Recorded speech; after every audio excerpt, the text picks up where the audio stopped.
Al-Yamani rahimahullahu ta'ala. Ya, pada pertemuan sebelumnya kita terakhir masih di kitab Sulh. Ya, udah selesai kitab Sulh. Jadi beberapa poin yang kita bahas pada kitab Sulh, yaitu kata Imam Syaukani, huwa jaizun bainal muslimin illa sulhan ahalla haraman au harrama halala. Sulh, perdamaian ini diperbolehkan antara kaum muslimin, diperbolehkan perdamaian antara kaum muslimin kecuali perdamaian yang menghalalkan yang haram atau mengharamkan yang halal. Nah, yang seperti ini tidak boleh. Asalnya boleh, tapi kalau perjanjian tersebut, perdamaian tersebut konsekuensinya menghalalkan yang haram atau mengharamkan yang halal, maka perdamaian tersebut tidak diizinkan, tidak diperbolehkan.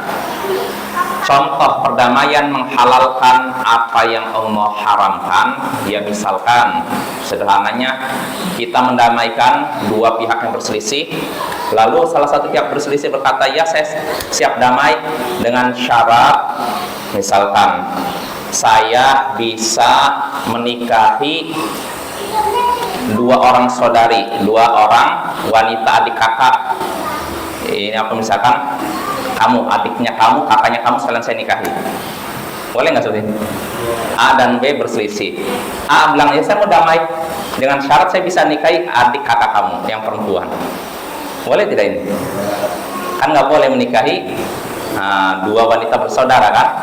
Maka kalau misalkan perkara seperti haramkan, lalu perjanjian menyatakan, ya saya siap damai dengan kamu dengan syarat saya boleh nikah dengan adik dan kakakmu, langsung dua. Nah, ini berarti menghalalkan apa yang Allah haramkan. Maka nggak boleh perdamaian seperti itu. Atau mengharamkan apa yang Allah halalkan. Saya siap damai dengan kamu dengan syarat, misalkan apa? Mengharamkan apa yang halalkan.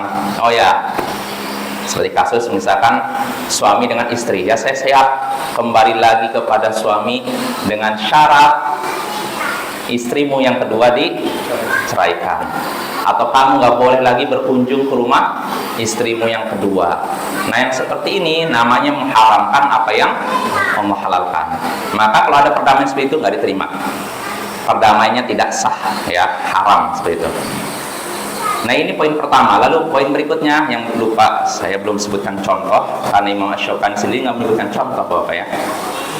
Poinnya yaitu wa yajuzu 'anil ma'lumi wal majhul bi ma'lumin wa bi majhul. Boleh mengadakan perdamaian atas sesuatu yang diketahui dan tidak diketahui dengan sesuatu yang diketahui dan tidak diketahui. Ini memang seperti contoh. Kalau cuma baca hadis kita bingung contohnya seperti apa. Jadi ini Bapak, ini poin kedua, bolehnya mengadakan perdamaian atas sesuatu yang diketahui dan tidak diketahui dengan sesuatu yang diketahui dan tidak diketahui. Jadi ada 4 kasus di sini. Kita bahas satu persatu. Kita nggak bahas dalil ya, dalil udah selesai pertemuan sebelumnya. Udah selesai kan semuanya? Atau baru mulai? Selesai. Sudah sampai diat udah selesai kan? Diat. Oh belum. Oh berarti ya. Ya udah kita bahas yang kemarin yang apa yang sudah kita bahas hadisnya, cuman contohnya belum ada. Iya. Yang keempat Bapak ya. Ini maaf, ini ada 4 kasus mengadakan perdamaian atas suatu yang diketahui dengan yang diketahui. Perdamaian atas sesuatu yang diketahui dengan yang tidak diketahui. Lalu perdamaian sesuatu yang tidak diketahui dengan tidak diketahui. Lalu perdamaian atas sesuatu yang tidak diketahui dengan diketahui. Jadi ada 4 kasus. Pertama, mengadakan perdamaian atas sesuatu yang diketahui dengan yang diketahui. Artinya contohnya begini, kalau ada seorang A dan B. A melaporkan B kepada saya. Si A ini sudah berhutang 1 juta kepada saya. Nyebutkan uang 1 juta. Dia tidak mau bayar. Lalu ditanyakan kepada B, bagaimana B? Kamu punya uang 1 juta? Punya hutang ke dia 1 juta? Iya. Terus kamu mau bayar apa? 1 juta juga. Tapi bukan sekarang, nanti 1 bulan lagi. Nah, ini namanya mengadakan perdamaian atas sesuatu yang diketahui dengan yang diketahui. Mengadakan perdamaian atas sesuatu yang diketahui. Yang diketahui di sini hutangnya. Hutangnya berapa? Jelas kan? Dan bayarnya dengan 1 juta. Jelas tidak? Jelas. Nah, ini namanya mengadakan perdamaian atas sesuatu yang diketahui dengan sesuatu yang diketahui. Ini diperbolehkan berdasarkan kesepakatan para ulama. Jelas. Yang dipermasalahkan apa, lalu konsekuensi damainya apa, sudah diketahui. Jelas, ini boleh. Lalu yang kedua, mengadakan perdamaian atas sesuatu yang diketahui dengan sesuatu yang tidak diketahui. Mengadakan perdamaian atas sesuatu yang diketahui dengan sesuatu yang tidak diketahui. Contohnya begini, kasus seperti A dan B. A mengadukan B ke hadapan saya. Ini si A ini udah berhutang 1 juta. Maka saya tanya ke B, benar B kamu hutang kepada A 1 juta? Iya. Terus kamu mau bayar? Iya, saya bayar dengan kambing saya. Bayar dengan kambing. Hutangnya jelas kan, diketahui kan? Tapi bayarnya kambing. Ini jelas atau tidak jelas? Tidak jelas kan? Karena kambing harganya berapa? Nggak jelas kan? Nggak disebutkan kambingnya model apa, bentuknya seperti apa. Yang jelas dia cuma ngomong, iya saya akan bayar uangnya 1 juta dengan kambing saya. Nggak jelas kambingnya, apa kambing besar, kambing kecil, atau anak kambing baru lahir, bayi. Nah, yang seperti ini namanya mengadakan perdamaian atas sesuatu yang diketahui dengan sesuatu yang tidak diketahui. Nah, apa hukumnya? Ini boleh menurut mayoritas ulama. Boleh menurut mayoritas ulama. Kalau yang pertama tadi sepakat para ulama boleh. Jelas ya? Punya uang 1 juta dibayarnya 1 juta. Jelas 1 juta. Tapi kalau ini 1 juta dibayarnya apa? Kambing. Kan nggak jelas kan, tidak diketahui kan kambingnya harganya berapa. Nah, ini boleh. Kalau memang tujuannya menghindari konflik. Jelas apa ya? Ini yang kedua. Lalu sekarang pembahasan ketiga. Mengadakan perdamaian atas sesuatu yang tidak diketahui dengan sesuatu yang tidak diketahui. Apa yang ini loh? Mengadakan perdamaian atas sesuatu yang tidak diketahui dengan sesuatu yang diketahui. Perdamaian atas sesuatu yang tidak diketahui, artinya tidak jelas, dengan sesuatu yang diketahui yang jelas. Contohnya, misalkan adik kakak konflik masalah tanah. Kata si A dan B, atau bisa juga piutang lah. Misalkan A dan B, A datang ke saya ngadukan B. Ini si A ini berutang ke saya. Dia berhutang kepada saya. Hutangnya berapa? Saya udah gak inget nih. Ini kan tidak diketahui kan? Nggak tahu, saya udah lupa nih. Udah 10 tahun yang lalu. Entah berapa ya, 2 juta, 3 juta nggak. Namun si B apa? Ya aku ada hutang, saya juga lupa. Ya udah saya bayar aja dengan 5 juta. Berarti ini kan mengadakan perdamaian atas sesuatu yang tidak diketahui. Hutangnya tidak diketahui berapa jelasnya. Tapi dibayarnya dengan sesuatu yang jelas, ya tidak? Nah, ini boleh berdasarkan menurut pendapat jumhur ulama. Jelas apa ya? Ini yang ketiga, insya Allah jelas ya kasusnya. Atau seperti itu kan hutang piutang, nggak mesti hutang piutang, bisa juga konflik, misalkan masalah warisan atau apalah, hibah, misalkan ada 2 adik kakak memperebutkan hibah dari orang tuanya. Nah, si A, adik kakak ini nuntut adiknya, dia ini merampas misalkan jatah saya dari orang tua saya. Kata B, iya saya ngambil, tapi saya ini aja lah, saya nggak tahu ngambilnya berapa, tapi saya bayar aja 3 juta lah. Dan A terima, selesai. Berarti ini mempermasalahkan sesuatu yang tidak jelas lalu diganti dengan yang jelas. Nah, ini boleh Bapak ya. Yang terakhir, mengadakan perdamaian atas sesuatu yang tidak diketahui dengan sesuatu yang diketahui. Mengadakan perdamaian atas sesuatu yang tidak jelas dan diganti dengan yang tidak jelas juga. Contohnya apa? Ya seperti kasus kayak tadi, hutang lah contohnya, biar mudah hutang aja ya. A datang kepada saya mengadukan B, B ini hutang pada saya. Berapa hutang? Gak jelas, sudah 10 tahun yang lalu. B, kamu ngakui kamu punya hutang? Iya. Berapa? Nggak jelas, saya udah lupa juga. Terus bagaimana? Kamu mau bayar nggak? Ya udahlah, bayarlah pakai kambing saya. kambingnya nggak tahu harganya berapa, hutangnya tidak jelas, dibalas dengan dibayar dengan tidak jelas. Nah, ini hukumnya apa? Ya, sekali lagi ada sebagian ulama menyatakan yang seperti ini tidak sah, tapi pendapat yang benar, pendapat jumhur yang seperti ini boleh untuk menghindari apa? Konflik. Ya, jadi suatu yang tujuan untuk menghindari konflik walaupun ada unsur gharar. Ada unsur gharar Bapak ya. Ya kan? Suatu yang tidak jelas kan gharar berarti kan? Sebenarnya asalnya nggak boleh, cuman dalam rangka menghindari konflik itu diizinkan. Ada toleransi, ada keringanan istilahnya gitu. Gitu ya, insya Allah jelas ya. Nah, itu pembahasan tadi yang ada 4 tadi ya, mengadakan perdamaian atas sesuatu yang diketahui dan tidak diketahui dengan sesuatu yang diketahui dan tidak diketahui. Walau an inkar, walaupun ada pengingkaran. Jadi artinya boleh mengadakan perdamaian walaupun salah satu dari dua pihak ini mengingkari. Ya, contohnya misalkan A dan B datang ke saya, kata si A, nih si B ini sudah merusak barang saya. Kata B, enggak, kata siapa, saya nggak merusak barang kamu, tapi gini aja lah, daripada kita ribut ya udah saya bayar aja lah 1 juta. Boleh tidak seperti ini? Boleh tidak? A dan B berselisih di hadapan saya, nggak mesti utang lah, kayak misalkan kerusakan barang lah atau apalah misalkan. A dan B mengadukan sengketa ke hadapan saya kan berusaha mendamaikan, jadi penengah kan. A mengadukan B, B ini sudah merusak barang saya dirusak sama dia, anggap misalkan motor dan semacamnya. Lalu saya tanyakan kepada B, kamu benar merusak motor dia? Kata B, enggak, kata siapa, saya nggak merusak motor dia, saya nggak pernah. Terus si B berkata gini, udahlah daripada ribut, saya bayar aja lah ke si A lah, supaya kita selesai masalahnya. Istilahnya apa? Damai aja, ya kan kayak gitu kan? Nah, boleh nggak seperti itu? Boleh, kata Imam Syukani boleh. Ya, itu termasuk dalam masalah perdamaian sarungnya, karena nggak ada pengecualian dalam hadis. Kalau diingkari salah satu pihak berarti nggak sah. Hadis tentang perdamaian berlaku secara umum, baik salah satu pihaknya mengingkari atau tidak mengingkari. Jelas apa ya?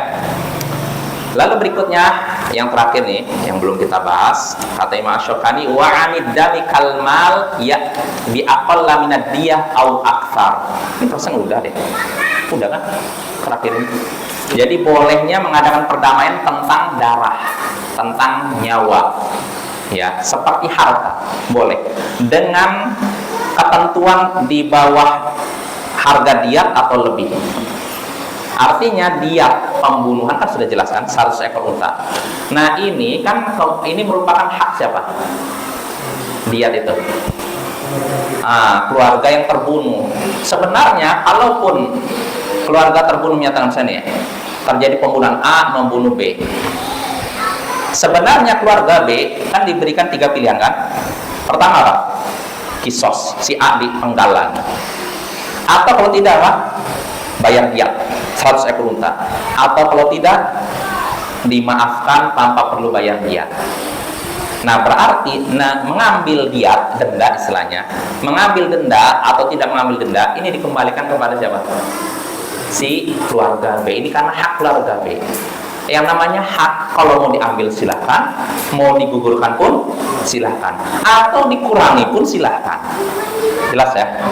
Ya, contohnya tadi, kalau misalkan di lobby, udah janganlah 100 itu mahal, kurangi, ya boleh-boleh aja. Jangankan dikurangi, dihilangkan saja boleh, ya tidak? Nah, itu maksudnya ya. Soal jelas ya, dengan ini selesai. Jadi, dalam masalah perdamaian, nggak mesti masalah harta, masalah nyawa pun itu diperbolehkan. Maksudnya perdamaian, misalkan ada orang dibunuh oleh ini, maka kalau keluarga yang membunuh, melobi keluarga yang terbunuh supaya diberikan keringanan hukuman, maka itu diperbolehkan. Yang jelas Bapak, kaidahnya wasulhu khair.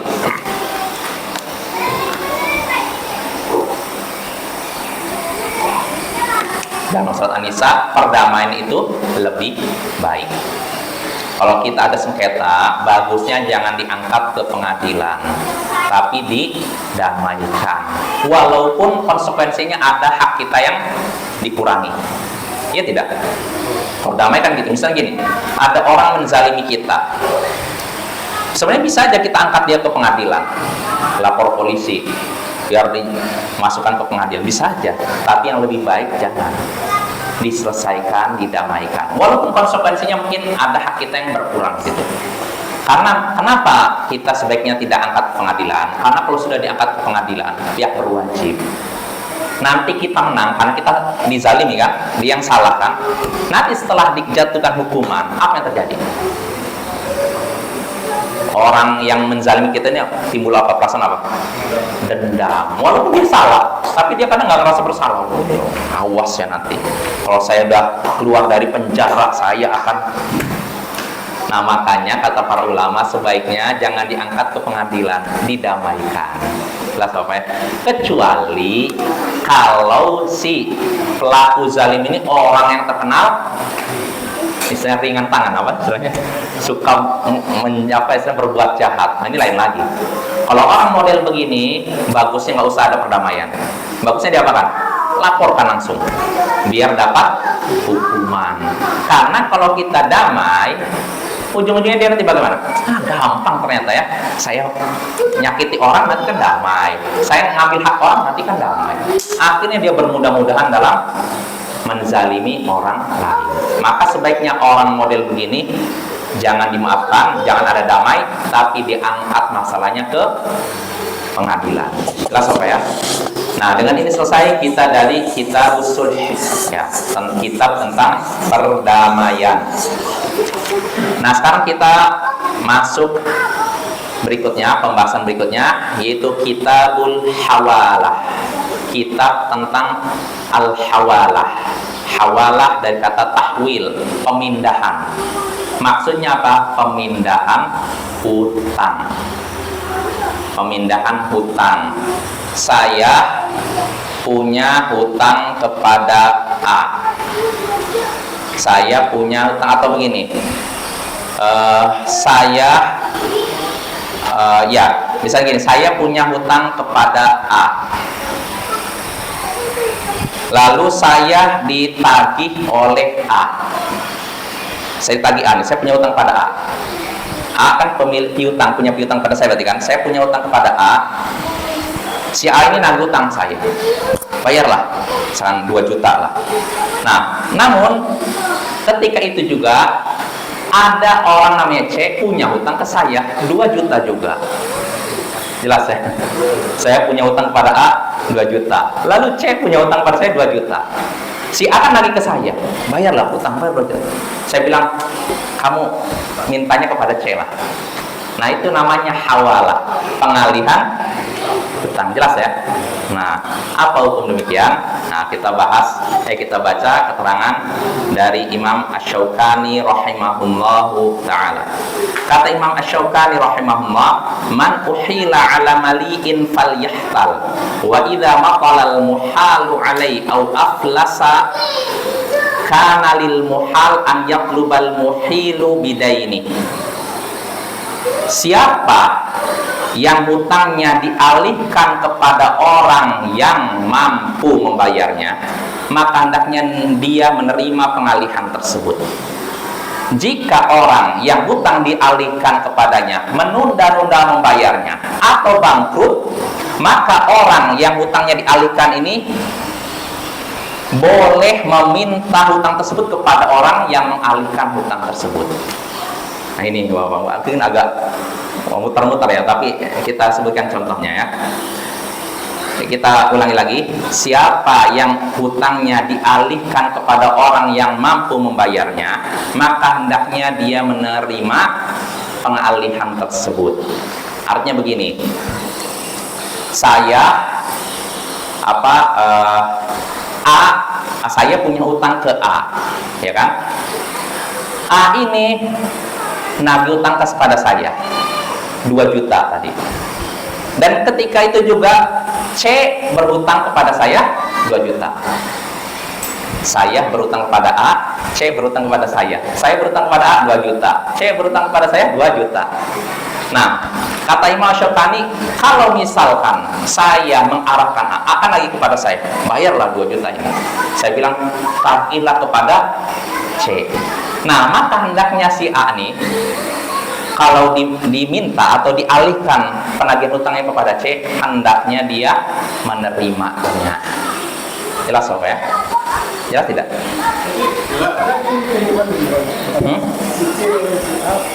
Enggak disyaratkan demikian. Enggak disyaratkan demikian. Enggak disyaratkan Bapak ya. Jadi enggak disyaratkan harus ketemu enggak. Yang disyaratkan Bapak ya, ntar dulu. Biar enggak campur-campur nih.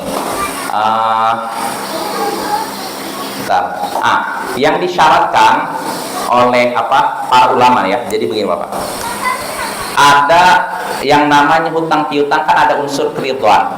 Ya tidak? Sama dijual belikan masalah keridhaan. Ntar dulu saya lupa ada pembagian 3 dari para ulama. Intinya Bapak semuanya harus ridha. Yang pertama tuh pihak muhal alaih atau muhil. Atau ada di sini. Bentar Bapak ya. Ada keterangan dari Imam Syaukani. Ini ada. Nah, jadi gini Bapak ya. Di sini disyariatkan sahnya, bolehnya mengalihkan hutang, yaitu keridhaan dari orang yang mengalihkan hutang. Ini kata Imam Syaukani, saya bacakan saja. Innahu yushtaratu fi sihhatiha ridhal muhilu alaih bila khilaf. Disyaratkan untuk sahnya pengalihan hutang, yaitu keridhaan orang yang mengalihkan hutang tanpa perbedaan pendapat di antara ulama. Artinya gini, dalam kasus tadi yang mengalihkan hutang siapa? Kan saya punya hutang kepada A, lalu C punya hutang pada saya. Yang mengalihkan hutang siapa di sini? Saya kan? Saya punya hutang pada A nih, ya kan? A nagih kepada saya, lalu saya alihkan kepada C. Nah, di antara syarat sahnya hiwalah pengalihan hutang, keridhaan orang yang mengalihkan hutang. Saya dalam hal ini, saya harus ridho. Artinya nggak bisa, misalkan si A ini tiba-tiba tanpa keridhaan saya langsung nagih kepada C, nggak bisa. Saya ini harus ridho dulu. Saya ridho, dialihkan sini. Jelas apa ya? Ini sepakat para ulama. Ini harus keridhaan dari pihak yang mengalihkan hutang. Lalu kedua, wal muhtal endal akfar. Lalu yang kedua, keridhaan orang yang hutangnya dialihkan, yaitu A tadi. Tapi ini bukan sepakatan para ulama, melainkan pendapat mayoritas ulama. Bisa dipahami ya, bedanya kesepakatan para ulama dengan kebanyakan para ulama. Kalau kesepakatan para ulamanya ijma, nggak bisa dilanggar. Tapi kalau pendapat kebanyakan ulama, artinya belum ada kesepakatan itu. Kalau dikatakan ini pendapat kebanyakan ulama, berarti ada pendapat lain yang dipegang oleh sedikit ulama. Saya dibedakan ya. Kalau kesepakatan para ulama nggak boleh dilanggar, dosa. Tapi kalau pendapat kebanyakan ulama bisa jadi benar, bisa jadi salah. Dilihat dalilnya. Jelas ya? Nah, yang pertama tadi dalam masalah mengalihkan hutang, pertama keridhaan dari orang yang mengalihkan hutang. Contohnya saya harus ridho untuk dialihkan ke situ. Jadi nggak bisa A langsung nagih kepada C. Harus ridho dulu sayanya. Jelas ya? Ini menurut kesepakatan para ulama, nggak ada perbedaan pendapat. Kedua, keridhaan orang yang hutangnya dialihkan. A tadi saya punya hutang pada A kan, lalu saya alihkan ke C, maka A-nya harus ridho. Kalau dia tidak ridho, nggak bisa dipaksakan. Nagih ke saya 2 juta, bayar 2 juta. Itulah tagih ke C. Lalu si A nggak setuju, maka nggak bisa hutang itu dialihkan. Jelas ya? Tapi ini pendapat kebanyakan ulama, bukan kesepakatan para ulama. Jelas Bapak ya? Yang kedua, lalu yang ketiga, keridhaan orang yang hutang dialihkan padanya. C. A nagih hutang pada saya, tuh tagih ke C. Nah, menurut kalau ini yang orang yang hutang dialihkan, ini menurut sebagian ulama. Artinya menurut sebagian ulama harus ridho C-nya ini. Kalau C-nya tidak ridho, tidak sah pengalihan hutang tersebut. Jelas ya? Intinya Bapak, secara umum seluruhnya harus ridho lah. Walaupun yang pertama, yang paling utama, orang yang mengalihkan hutang ini harus ridho. Ini sepakat para ulama. Sedangkan orang yang dialihkan hutang ini menurut kebanyakan ulama. Yang ini terakhir menurut sebagian ulama, lebih kecil lagi. Nah, ini semua harus ada keridhaan, Bapak ya. Kalau tidak ada keridhaan, khawatirnya tidak berkah ya. Nah, kita lanjut. Jadi kata Imam Asy-Syaukani sini, siapa yang hutangnya dialihkan kepada orang yang mampu membayarnya, maka hendaknya menerimanya. Nah, apa dalilnya? Imam Asy-Syaukani menyebutkan dalilnya di sini. Kata Imam Asy-Syaukani, amma qaulu man uhila ala mali'in yaqbalu dzalik fali hadits Abi Hurairah fi sahihain wa ghairihima anna an-nabiy sallallahu alaihi wasallam qala maqlul ghani zulmun wa man uhila ala mali'in falyahtal. Adapun orang yang hutangnya dialihkan kepada orang yang mampu membayarnya, hendaknya dia menerimanya. Contohnya A tadi, dialihkan hutangnya pada C, dia hendaknya menerimanya. Ini berdasarkan hadis Abu Hurairah dalam Sahih Bukhari, Muslim dan selainnya, bahwasanya Nabi SAW bersabda, matlul ghani zulmun. Menunda-nunda membayar hutang bagi orang yang mampu membayarnya adalah kezaliman. Ya, zalim. Dia mampu bayar hutang pada waktunya, dia tunda. Ya, itu kezaliman. Lalu Nabi menyatakan, siapa yang hutangnya dialihkan kepada orang yang mampu membayarnya, maka hendaknya dia menerimanya. Diterima. Nah, cuman pertanyaan Bapak, menerima di sini maksudnya hukumnya apa? Wajib atau apa sunnah? Jadi tadi kan A nagih utang kepada saya, lalu saya alihkan ke C. Kan kata Nabi, siapa yang hutangnya dialihkan kepada yang mampu membayarnya, maka hendaknya dia menerimanya. Hukum menerima pengalihan ini wajib apa sunnah? Sebagian ulama, Imam Daud Al-Zahiri dan sebagian ulama Hanabilah berpendapat wajib. Tapi pendapat yang kuat, pendapat jumhur ulama itu sunnah, tidak wajib. Ya, artinya Bapak, kalau misalkan A tadi kan tergantung keridhaan dia kan. Kalau misalkan si A tadi saya kan, kamu minta uangnya pada C. Kalau dia tidak terima, ya hak dia. Jelas Bapak ya? Jadi nggak bisa kita pesan, pokoknya kamu lagi ke dia, nggak bisa. Karena perintah menerima di sini tidak wajib, melainkan sunnah. Tapi walaupun sunnah, sebaiknya dikerjakan atau tinggalkan?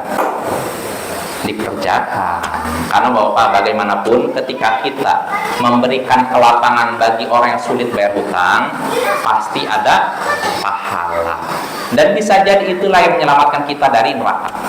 Kita nggak tahu Bapak ya, satu perbuatan baik kita ternyata bisa menyebabkan kita masuk surga. Jangan anggap remeh sedikit pun perbuatan baik. Mungkin Bapak tahu kan kisah seorang pelacur Bani Israel. Suatu hari menyaksikan ada anjing yang kehausan, lalu dia ambil, kasih minum. Dengan sebab itu Allah ampuni dosanya. Pernah dengar kan? Kan lihat, memberi minum anjing kan remeh kan? Iya tidak? Kan perbuatannya kayaknya biasa aja. Ternyata dengan sebab itu dia diampuni dosanya, bisa masuk surga. Makanya jangan remehkan perbuatan baik walaupun sedikit. Termasuk tadi memberikan apa istilahnya, tangguh. Hutangnya harusnya dijatuh tempo setengah udah. Terus. Nah, karena apa? Ketika kita ngasih tangguh, diundur pembayaran hutangnya, setiap harinya dianggap sedekah. Nah, siapa tahu nih amal kita pas-pasan, ternyata kita masuk surga gara-gara itu. Bahkan dalam hadis Sahih Bukhari disebutkan Nabi SAW bersabda, kana rajulun yudayinun nas fakana yaqulu li fatahu idza ataita mu'siran fatajawaz anhu la'alla Allah yatajawazu anna. Dulu kata Nabi, ada seorang yang berduit, yang suka memberikan piutang, pinjaman kepada orang-orang. Nah, dia selalu berpesan kepada pembantunya, kalau kamu datang kepada orang yang sulit bayar hutang, maafkan saja. Mudah-mudahan dengan sebab itu Allah memaafkan kesalahan kita. Jelas Bapak ya hadisnya. Jadi dia punya anak buah nih, pembantu. tugasnya cuma nagih hutang gitu. Dia pesan, kalau kamu datang pada orang yang bayar hutang, udah maafkan aja. Mudah-mudahan dengan itu Allah memaafkan kesalahan kita. Nah, lihat tuh. Lalu apa buahnya, apa hasilnya? Kata Nabi, falaqiyallaha fatajawaza anhu. Akhirnya orang ini bertemu dengan Allah, lalu Allah memaafkan kesalahannya. Lihat tuh. Dalam hadits lain disebutkan, dalam riwayat lain disebutkan, orang ini nggak punya kebaikan kecuali itu.